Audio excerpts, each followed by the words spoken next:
All right guys, welcome back. अब है हमारा नेक्स्ट क्वेश्चन। हमारा है क्वेश्चन नंबर अब हमारा है फोर्थ पार्ट। ठीक है, एक्सरसाइज 1.2 का है पार्ट नंबर हमारा फोर्थ। तो चलिए पार्ट 4 को हम कर रहे हैं। हमारा पार्ट 4 है 5005। ठीक है ना। तो चलिए 5005 को हम कैसे लिखेंगे। सबसे पहले जो है हमें इसके प्राइम फैक्टर्स का, इस 505 को हमें लिखना है प्राइम फैक्टर्स के प्रोडक्ट में। चलिए जो बुक के अंदर एग्जांपल दी हुई है ट्री के हिसाब से हम जो है इस तरह से ट्री बनाने की कोशिश कर रहे, शुरू कर दिया हमने।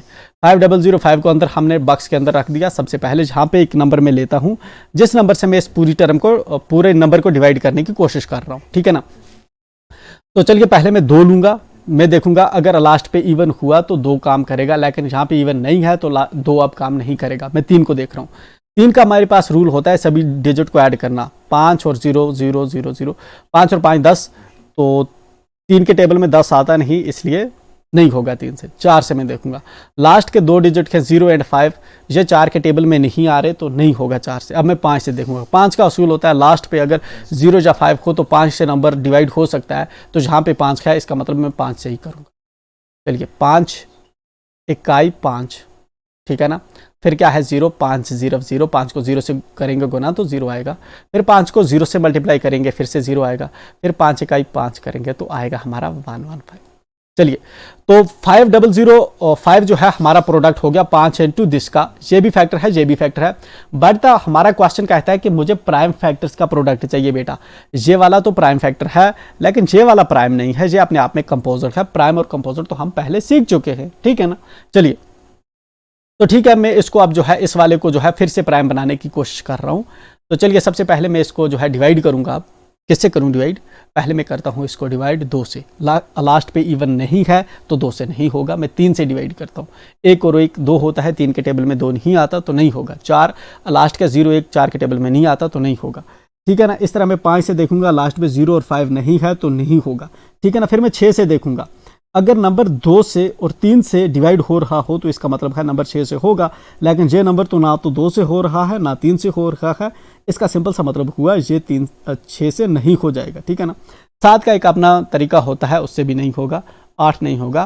तो हम चलते हैं, ये वाला नंबर जो है हमारा होगा 11 से। ठीक है ना।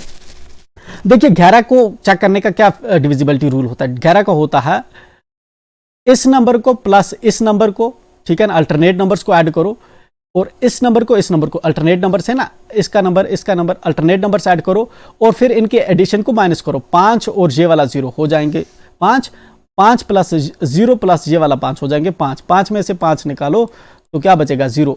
अगर 0 आए या 11 आए या 11 का मल्टीपल आए तो इन दैट केस जो हमारा नंबर होता है वो 11 से होता है। जहां पे 0 आ रहा है तो जहां पे मैं इसको 11 से करूंगा। डिविजिबिलिटी रूल है ये। ठीक है ना। चलिए अगर आपने नहीं सीखे तो अब इतनी परेशान होने की ज़रूरत नहीं है, कम्पिटिटिव एग्जाम में सीखोगे।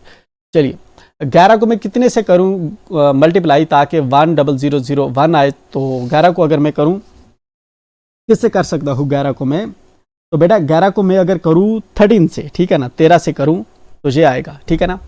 चलिए किस तरह से आया?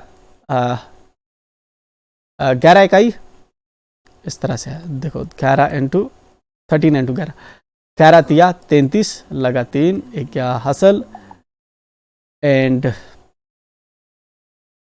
आई एम रियली सॉरी। ओके तो 11 को मैं देखता हूं। Okay wait, sorry guys. तो 11 को मैं देखूंगा 1001 किसके इक्वल आता है। ठीक है ना। तो फॉर दैट मैं क्या करूंगा, 11 की मल्टीप्लीकेशन शुरू कर दूंगा किससे? 1001 से। ठीक।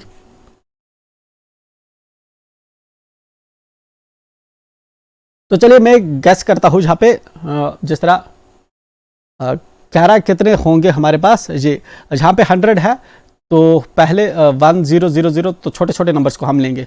10 11 से कम है तो चलिए 3 नंबर ले लेता हूं। 100 तो 11 9 में 99, 99 होगा। ठीक है ना। कितने बचे? 1 बचा तो हो गए जहाँ पे 11, 11 का 11, तो मेरे पास आ गया 91। Is that clear? ठीक है। अब 91 जो है, 91 स्टिल हमारा जो है अपने आप में एक कंपोजिट नंबर है, इसको भी मुझे प्राइम करना है।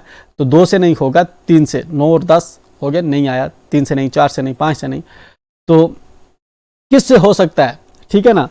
तो हमारा 91 जो है ये किससे हो जाएगा, ठीक है।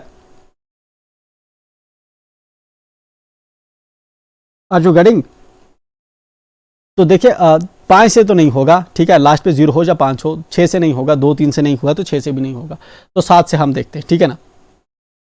चलिए 7 से जो है 7 से ये हो जाएगा 7 13 91, ठीक है ना। ठीक, तो अब 13 किससे होगा, 13 होगा, 13 इकाई 13, 13 एकम 13, ठीक है।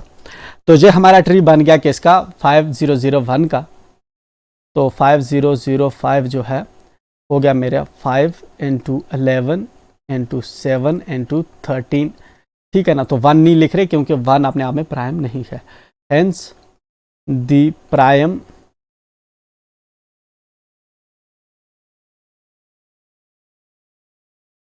hence the product of prime factors, hence the product of prime factors for 5005 is क्या है, 5 × 11 × 7 × 13, ये है हमारा आंसर, ठीक है ना। तो इस तरह से हमने जो है इसको किया। अच्छा चलिए, यहाँ पे जो है एक चीज़ मुझे लगता है थोड़ा टाइम है तो मैं आपको बता दूं, डिविजिबिलिटी रूल्स के अंदर जो है हमने 91 को 7 से ही क्यों किया, ठीक है ना। देखिए 7 की डिविजिबिलिटी चेक करने के लिए असूल ये होता है, फॉर एग्जांपल हमारे पास है जिस तरह से 91, तो हम इस तरह से करते हैं, जहाँ से पीछे की टर्म्स को लिखते हैं इस तरह से, मैंने लिखा 9 इस तरह से, ठीक है ना। उसके बाद हम क्या करते हैं, माइनस करते हैं, जहाँ पे ये वाला जो यूनिट डिजिट है इसको 2 से करते हैं गुना, 2 × 1, 2 से मैंने किया इसको मल्टीपल, तो कितना हो गया, 2 इकाई 2, 9 में से हम 2 निकालेंगे, कितना बचेगा हमारे पास, 7। अगर जब इस तरह से हम इसको सॉल्व करते हैं उस वक्त जो है हमारे पास अगर 7 आ रहा है या इसका मल्टीपल आ रहा है, तो इसका सिंपल सा मतलब है ये 7 से होगा। तो जहाँ पे ये 7 आ रहा है तो जहाँ से जो है ये वाला नंबर हमने इसलिए यहाँ पे 7 चूज किया फाइनली, ठीक है ना। बड़े नंबर के लिए डिविजिबिलिटी रूल हम अलग से पढ़ते हैं, इसमें नहीं पढ़ते, ठीक है ना। जस्ट मैं आपको अंडरस्टैंडिंग के लिए मैंने कर दिया था। तो दैट्स इट, हम मिलते हैं नेक्स्ट क्लास में।